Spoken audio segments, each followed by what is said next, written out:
Hey guys ఎలా ఉన్నారు? లైఫ్లో రెండు విషయాలు ఖచ్చితంగా జరుగుతాయి. ఒకటి చావు, రెండు ట్యాక్స్. ఈ రెండిట్లో బాగా బాధను కలిగించే దాని గురించి ఈరోజు వీడియోలో మనం మాట్లాడుకోబోతున్నాం. నేను మాట్లాడేది చావు గురించి కాదు, ట్యాక్స్ గురించి.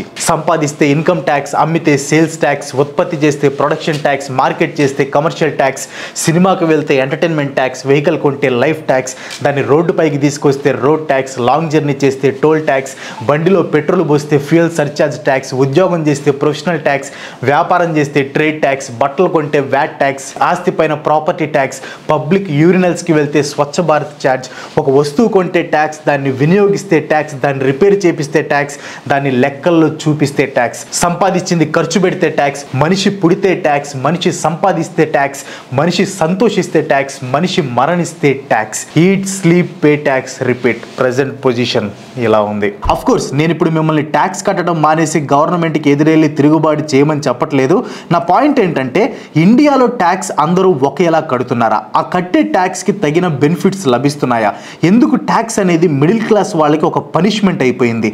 ఎందుకు డబ్బు ఎక్కువ ఉన్న వాళ్ళ కంటే డబ్బు తక్కువ ఉన్న వాళ్ళు ట్యాక్స్లు ఎక్కువగా కడుతున్నారు? పర్సనల్ గా నాకున్న ఈ డౌట్స్ ని ఈ రోజు వీడియోలో డిస్కస్ చేద్దామండి. మీకు కూడా తెలుసు ఈ ట్యాక్స్ కాన్సెప్ట్ అనేది ఇప్పుడు కొత్తగా వచ్చింది కాదు. హిస్టారికల్ గా ఎక్కడ చూసుకున్నా ఈ ట్యాక్స్ అనేది గవర్నమెంట్ కి మెయిన్ సోర్స్ గా ఉంటూ వచ్చింది. గవర్నమెంట్ టైప్ డిక్టేటర్షిప్ అయినా, మొనార్కీ అయినా, డెమోక్రసీ అయినా, ఆఖరికి అరిస్టోక్రసీ అయినా సరే ట్యాక్స్ అనేది మాత్రం ప్రతి గవర్నమెంట్ లో ఉంటూ వచ్చింది. పూర్వకాలం నుంచి ట్యాక్స్ కాన్సెప్ట్ ఉంది. సో ట్యాక్స్ అనేది ఎప్పటి నుంచో ఉంది. కానీ ఎప్పటి నుంచో ఉన్న ఈ ట్యాక్స్ ఇప్పుడు పనిష్మెంట్ గా మారింది, ముఖ్యంగా ఇండియన్స్ కి. చాలా దేశాల్లో లాగే ఇండియాలో కూడా ట్యాక్స్ అనేది టూ టైప్స్ లో ఉంటుంది. ఒకటి డైరెక్ట్ ట్యాక్స్, ఇంకోటి ఇండైరెక్ట్ ట్యాక్స్. వీటిని సింపుల్ గా ఎక్స్ప్లెయిన్ చేస్తాను చూడండి. మొదటిది డైరెక్ట్ ట్యాక్స్. డైరెక్ట్ ట్యాక్స్ అంటే నేరుగా గవర్నమెంట్ కి కట్టే ట్యాక్సెస్ ని డైరెక్ట్ ట్యాక్స్ అంటారు. ఈ డైరెక్ట్ ట్యాక్స్ లో కూడా టైప్స్ ఉంటాయి. లైక్ ఇన్కమ్ ట్యాక్స్ అంటే మీకు వచ్చే ఇన్కమ్ ని బట్టి మీరు ట్యాక్స్ కట్టాలి. నెక్స్ట్ క్యాపిటల్ గెయిన్ ట్యాక్స్, ఇది ఆస్తులకి సంబంధించిన ట్యాక్స్. ఇప్పుడు మీ దగ్గర ఒక ప్రాపర్టీ ఉంది, దాన్ని మీరు అమ్మారనుకోండి, అమ్మిన తర్వాత వచ్చిన ప్రాఫిట్ లో కూడా మీరు గవర్నమెంట్ కి ట్యాక్స్ కట్టాల్సి ఉంటుంది. నెక్స్ట్ వచ్చేసి కార్పొరేట్ ట్యాక్స్, ఇది కంపెనీస్ కట్టే ట్యాక్స్. సెక్యూరిటీ ట్రాన్సాక్షన్ ట్యాక్స్, ఇది స్టాక్ ఎక్స్చేంజెస్ లో ఇంట్రొడ్యూస్ చేసిన సెక్యూరిటీ ట్రాన్సాక్షన్స్ పై వస్తువుల వ్యాపారానికి తీసుకునే ఒక టైప్ ఆఫ్ ట్యాక్స్ అనమాట. 2023లో డైరెక్ట్ ట్యాక్స్ పేయర్స్ వినిన గుడ్ న్యూస్ ఏంటంటే 7 lakh rupees ఇన్కమ్ ఉన్న వాళ్ళు 0% ట్యాక్స్ పే చేయాలి. అంటే అసలు ట్యాక్స్ ఏమి కట్టాల్సిన పని లేదని గవర్నమెంట్ డిక్లేర్ చేసింది. దీనివల్ల చాలా మిడిల్ క్లాస్ ఫ్యామిలీస్ ఊపిరి పీల్చుకున్నాయి. దీనికి ముందు డైరెక్ట్ ట్యాక్స్ పేయర్స్ వాళ్ళ ఇన్కమ్ కానీ 5 lakhs per annum ఉంటే ఎవ్రీ ఇయర్ ఇన్కమ్ నుంచి 5% ట్యాక్స్ అనేది కట్ అవుతూ ఉండేది. తర్వాతది ఇండైరెక్ట్ ట్యాక్స్. ఇండైరెక్ట్ ట్యాక్స్ అంటే ఏదైనా గూడ్స్ ఆర్ సర్వీసెస్ నుంచి ఛార్జ్ చేసే ట్యాక్స్ అని అర్థం అనమాట. For example GST, VAT, service tax, entertainment tax, custom duty, ఇవన్నీ ఇండైరెక్ట్ ట్యాక్స్ కిందకు వస్తాయి. చాలా మంది ఇండియాలో ఏమనుకుంటారంటే మనం పెద్దగా డబ్బులు సంపాదించట్లేదు కదా, మనం ఏం ట్యాక్స్లు కట్టట్లేదులే అనుకుంటారు. కానీ విషయం ఏంటంటే మనం కొనే చిన్న చిన్న వస్తువుల మీద కూడా మనం ట్యాక్స్ కడతా ఉంటాం అనమాట. సో ఇండియాలో ఉండే ప్రతి ఒక్కరూ ఇండైరెక్ట్ ట్యాక్స్ అనేది కంపల్సరీ కడతారు. మనందరం జిఎస్టీ అంటే గూడ్స్ అండ్ సర్వీసెస్ ట్యాక్స్, ఈ ట్యాక్స్ నేమ్ చాలా కామన్ గా వింటూ ఉంటాం. ఈ జిఎస్టీని 2017 July 1st ఇంట్రొడ్యూస్ చేశారు. ఈ జిఎస్టీ ఇండియాలో ఉన్న చాలా indirect taxes like entertainment tax, VAT, services tax etcetera వాటిని రీప్లేస్ చేసింది. అంటే ఇన్ని రకాల ట్యాక్సులు కాకుండా జస్ట్ అన్నిటిని జిఎస్టీ కిందకి తీసుకొని వచ్చారనమాట. అఫ్ కోర్స్ జిఎస్టీ వచ్చినా కానీ ఎక్సైజ్ డ్యూటీ, కస్టమ్ డ్యూటీ మాత్రం ఇంకా ఉన్నాయి. సో ఇవి ట్యాక్స్ లో టూ టైప్స్. అయితే ఈ ట్యాక్స్లు మన ఇండియన్స్ కి ఎలా పనిష్మెంట్ గా మారాయో చూద్దాం. ఈ గవర్నమెంటే కాదు, ఏ గవర్నమెంట్ వచ్చినా ఇండైరెక్ట్ ట్యాక్స్ పేరుతో ట్యాక్స్ బరువుని పెంచుతూనే వస్తుంది. ప్రతి సంవత్సరం మనం కొనే ఉప్పు, పప్పుతో పాటు ఇంట్లో వాడే ప్రతి వస్తువు రేటు పెరిగిపోతూనే ఉంటుంది.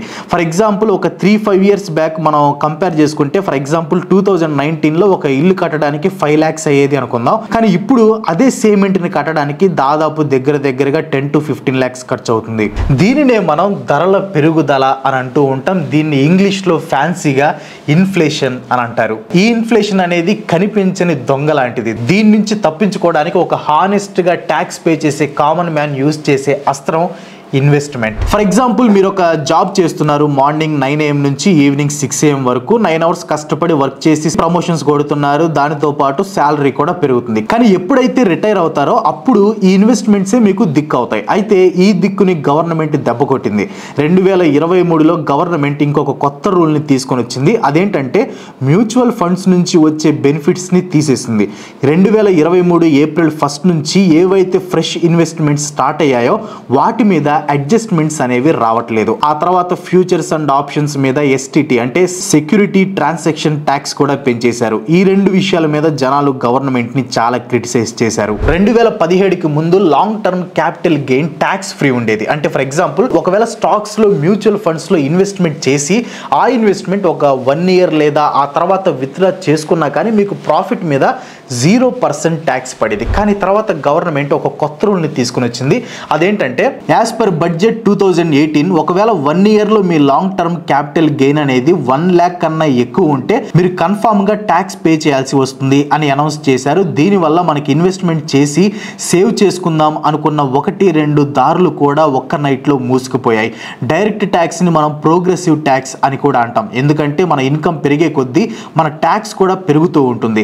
ఇండియాలో మీరు పర్ ఇయర్ 2 lakhs ఎన్ చేస్తున్నారంటే మీరు దానికి 1% కూడా ఇన్కమ్ ట్యాక్స్ పే చేయక్కర్లేదు. కానీ మీరు సంవత్సరానికి 20 లక్షలు సంపాదిస్తుంటే ప్రతి సంవత్సరం అప్రాక్సిమేట్ గా 3,50,000 వరకు ట్యాక్స్ కట్ అయిపోతుంది అనమాట. అంటే ఎవరికి ఎక్కువ ఇన్కమ్ వస్తే అంత ఎక్కువ బర్డెన్ అని అర్థం. కానీ GSTని రిగ్రెసివ్ ట్యాక్స్ అంటారు. రిగ్రెసివ్ అంటే రోజు రోజుకి తగ్గిపోవటం.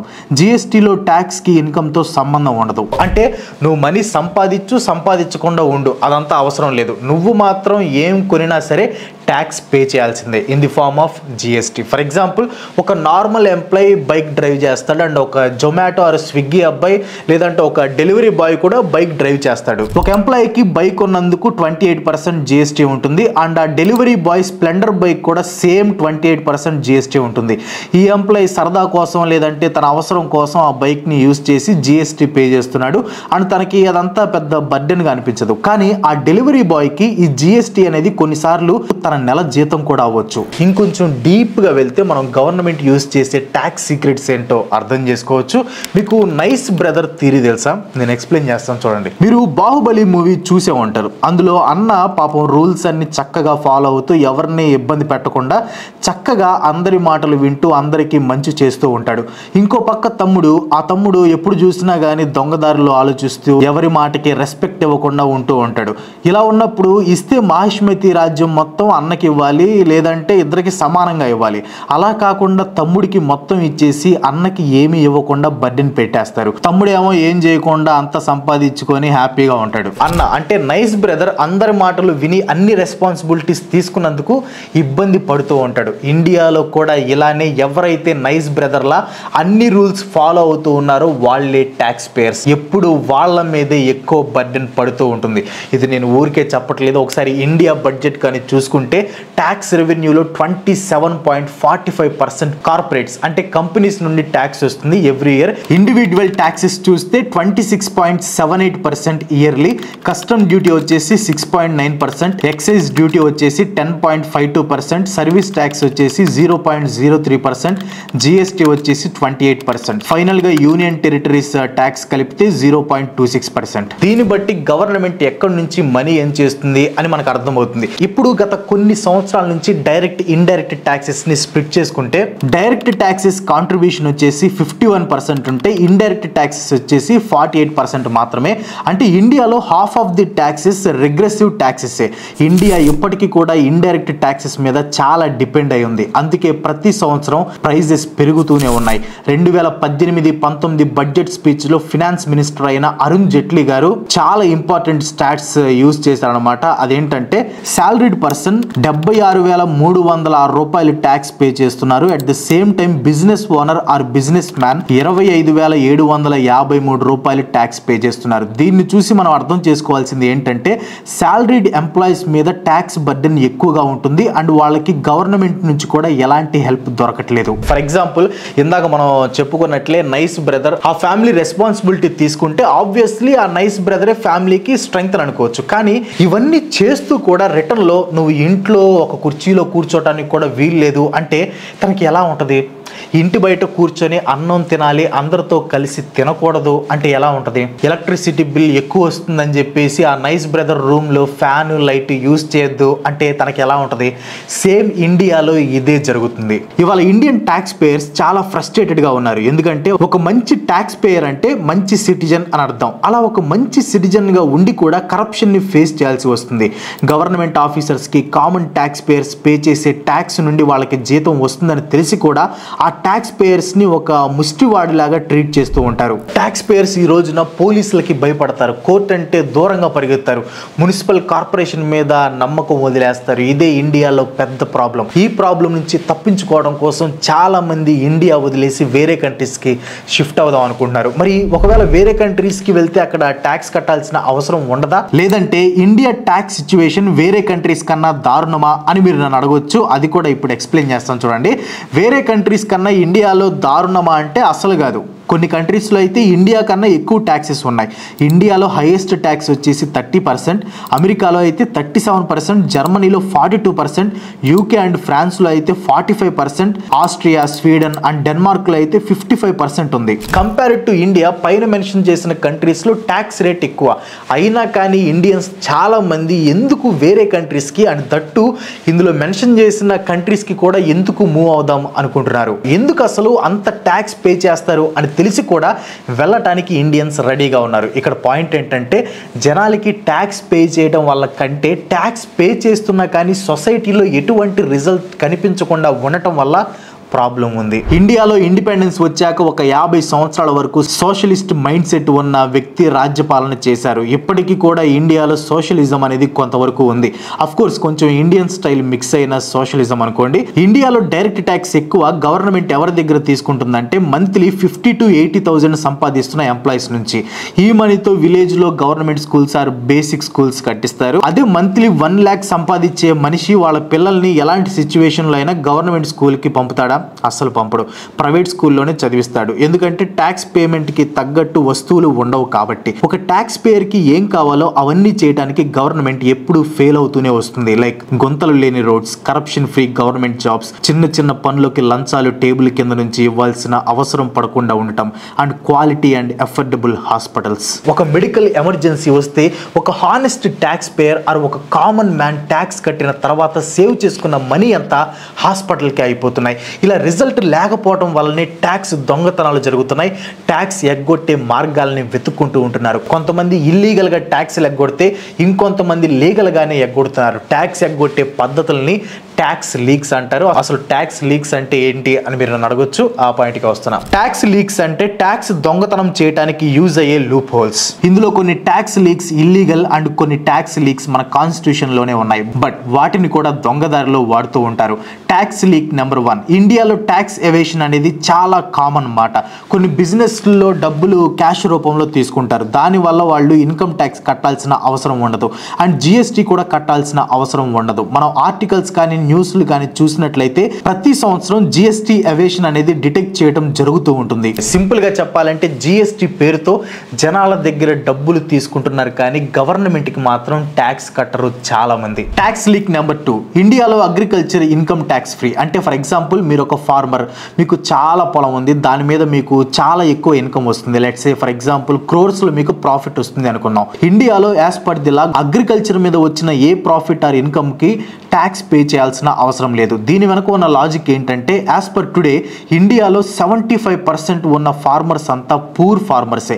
వాళ్ళు ట్యాక్స్ పే చేసే అంత ఎర్న్ చేయలేరు అని అర్థం అనమాట. చాలా వరకు ఫార్మర్స్ కి వచ్చే ఇన్కమ్ సంవత్సరానికి 1 or 2 lakhs ఉంటుంది. ఇక్కడ మనం వాళ్ళని ట్యాక్స్ పే చేయడం కోసం మాట్లాడుకోవట్లేదు. మనం లూప్ హోల్స్ వెతుక్కునే వాళ్ళ గురించి మాట్లాడుకుంటున్నాం. ఇందులో ఏం లూప్ హోల్ ఉంది భయ్యా అంటే చాలా మంది వాళ్ళ ఇన్కమ్ సర్టిఫికెట్స్ లో ఈ లూప్ హోల్ ని వాడి ఆక్యుపేషన్ ని అగ్రికల్చర్ అని మెన్షన్ చేస్తారు. సో దానివల్ల వాళ్ళు ట్యాక్స్ కట్టాల్సిన అవసరం ఉండదు. అఫీషియల్ డేటా ప్రకారం 2008, 2009 అండ్ 2015-16 సంవత్సరాల మధ్యలో 2746 మంది వాళ్ళ ఇన్కమ్ 1 crore ని అగ్రికల్చర్ ఇన్కమ్ అని చూపించారు, విచ్ ఈస్ ట్యాక్స్ ఫ్రీ. నేను పేరు మెన్షన్ చేయట్లేదు కానీ మన కంట్రీ యొక్క ఒక X finance minister roof top farming చేస్తూ ప్రతి సంవత్సరం 40 లక్షల ప్రాఫిట్ సంపాదిస్తున్నాడు. అసలు ఈయన ఏ పంట పండించి ఎంత లాభం సంపాదిస్తున్నాడో నాకైతే తెలియట్లా. బాలీవుడ్ సూపర్ స్టార్ షారుఖ్ ఖాన్ కూతురు సుహానా ఖాన్ తనని తాను అగ్రికల్చరిస్ట్ గా ప్రకటించుకొని 12.91 crores విలువ చేసే ఫార్మ్ ల్యాండ్ ని కొనింది, అది కూడా ట్యాక్స్ ఫ్రీ. ఇది క్లియర్ గా ఒక స్కామ్. ఒక BMW కార్ కొనే రైతు ఇన్కమ్ ట్యాక్స్ కట్టలేడా? Tax leak number 3. ఇదేంటంటే ఇంటర్నేషనల్ ట్యాక్స్ అబ్యూస్. ఈ టైప్ ఆఫ్ ట్యాక్స్ లీక్ ఏంటంటే కొన్ని కంపెనీస్ వేరే కంట్రీస్ లో ట్యాక్స్ హెవెన్స్ స్టార్ట్ చేస్తాయి. ట్యాక్స్ హెవెన్ అంటే తక్కువ ట్యాక్స్ విధించే కంట్రీలో ఓపెన్ చేస్తే ఒక ఫైనాన్షియల్ సెంటర్. సో ఈ కంపెనీస్ ఏం చేస్తాయంటే ఇండియాలో సంపాదించిన ప్రాఫిట్ని ఆ ట్యాక్స్ హెవెన్స్కి మళ్ళిస్తారనమాట. అక్కడ దీనివల్ల వాళ్ళు తక్కువ tax or zero tax pay చేసే ఛాన్స్ వస్తుంది. State of tax justice report ప్రకారం ఎంఎన్సి కంపెనీస్ చేసే ట్యాక్స్ అబ్యూజ్ వల్ల ఇండియా ప్రతి సంవత్సరం 75,000 కోట్ల ట్యాక్స్ ని నష్టపోతుంది. అండ్ నెక్స్ట్ వచ్చేసి ట్యాక్స్ లీక్ నెంబర్ 4. ఇండియా కొన్ని కంట్రీస్ తో FTA అంటే ఫ్రీ ట్రేడ్ అగ్రిమెంట్స్ ని సైన్ చేస్తుంది. దీనివల్ల ఏంటంటే ఇండియా ఏవైనా గూడ్స్ ని ఇంపోర్ట్ చేసుకుంటే ఆ గూడ్స్ కి కస్టమ్ డ్యూటీ చేయదు. అండ్ సేమ్ అలానే వేరే కంట్రీస్ కూడా ఇండియా ఏమైనా గూడ్స్ ని ఎక్స్పోర్ట్ చేస్తే దాని మీద కస్టమ్ డ్యూటీ విధించవు. కానీ ఇండియాకి దీనివల్ల చాలా లాస్ అవుతుంది కానీ ప్రాఫిట్ ఏమీ రావట్లేదు. రీజన్ ఏంటంటే ఇండియా ఎక్స్పోర్ట్స్ కన్నా ఎక్కువ ఇంపోర్ట్స్ చేసుకుంటుంది. సో వేరే దేశాలు ట్యాక్స్ లేకుండా అధిక మొత్తంలో గూడ్స్ ని మన దగ్గరికి తెచ్చుకుంటున్నాయి. మనం మాత్రం ఏదో ఊరికి అలా పంపాలన్నట్టు ఎక్స్పోర్ట్ చేస్తున్నాం. సో బేసిక్ గా ఏం జరుగుతుందంటే మిడిల్ క్లాస్ వాళ్ళు తప్ప మిగతా వాళ్ళు ఎవరు కూడా ట్యాక్స్ సరిగ్గా కట్టట్లేదు. యాజ్ ఆఫ్ నౌ ఇండియాలో ట్యాక్స్ పేయర్స్ కేవలం 2.2% మాత్రమే. అలానే డబ్బులు ఉన్న వాళ్ళు ట్యాక్స్ కట్టట్లేదు అని కాదు, కడుతున్నారు. కానీ చాలా మంది డబ్బు ఉన్న వాళ్ళు ట్యాక్స్లు కట్టకుండా దారులు వెతుక్కుంటున్నారు. రీసెంట్ గా పెళ్లి చేసుకున్న KL రాహుల్కి 55 కోట్ల రూపాయలు విలువ చేసే గిఫ్ట్లు వచ్చాయి. కానీ వీటికి వీళ్ళు కట్టిన ట్యాక్స్ 0. 2012లో BCCIకి IPL నుంచి దాదాపు 25,000 కోట్ల రూపాయల లాభం వచ్చింది. కానీ ట్యాక్స్ మాత్రం 0. ఎందుకంటే BCCI చారిటబుల్ ఆర్గనైజేషన్ అని రిజిస్టర్ అయింది. అఫ్ కోర్స్ గవర్నమెంట్ దాన్ని చేంజ్ చేసి BCCIని బిజినెస్ ఆర్గనైజేషన్గా గుర్తించి ట్యాక్స్ వేస్తుంది. సో ఇక్కడ డబ్బు ఉన్న వాళ్ళు ట్యాక్స్ బెనిఫిట్స్ వెతుక్కొని ట్యాక్స్లు ఎగ్గొడితే ఆ భారం మొత్తం వచ్చి కామన్ మ్యాన్ మీద పడుతుంది. డైలీ 9 నుంచి 6 గంటల వరకు కష్టపడే వాళ్ళు తమ జీతంలో పావు వంతు ట్యాక్స్లు కడుతున్నారు. పోనీ కట్టిన ట్యాక్స్లకి న్యాయం జరుగుతుందంటే అది కూడా లేదు. గవర్నమెంట్ ఏది వచ్చినా ఈ ట్యాక్స్ రుబ్బురోల్లో పడి నలిగిపోయేది మాత్రం సామాన్యుడే. So that's all for today. ఈ వీడియో మీకు ఇంట్రెస్టింగ్ అండ్ ఇన్ఫర్మేటివ్ అనిపించిందని నేను అనుకుంటున్నాను. ఇన్ కేసు మీకు కూడా అలాగే అనిపిస్తే ఒక లైక్ కొట్టి మీ ఫ్రెండ్స్ అండ్ ఫ్యామిలీకి షేర్ చేయండి. వీడియో ఎలా అనిపించిందో కింద కామెంట్లో ఖచ్చితంగా నాకు చెప్పండి. ఏమైనా ఇంప్రూవ్మెంట్స్ చేసుకోవాలన్నా కూడా చెప్పండి. అండ్ ఇలాంటి ఇన్ఫర్మేటివ్ వీడియోస్ మరెన్నో చేయడానికి నాకు సపోర్ట్ చేయాలనుకుంటే వెంటనే మన ఛానల్కి సబ్స్క్రైబ్ అయిపోయి ఇంకో మంచి మళ్ళీ కలిసి. Bye bye.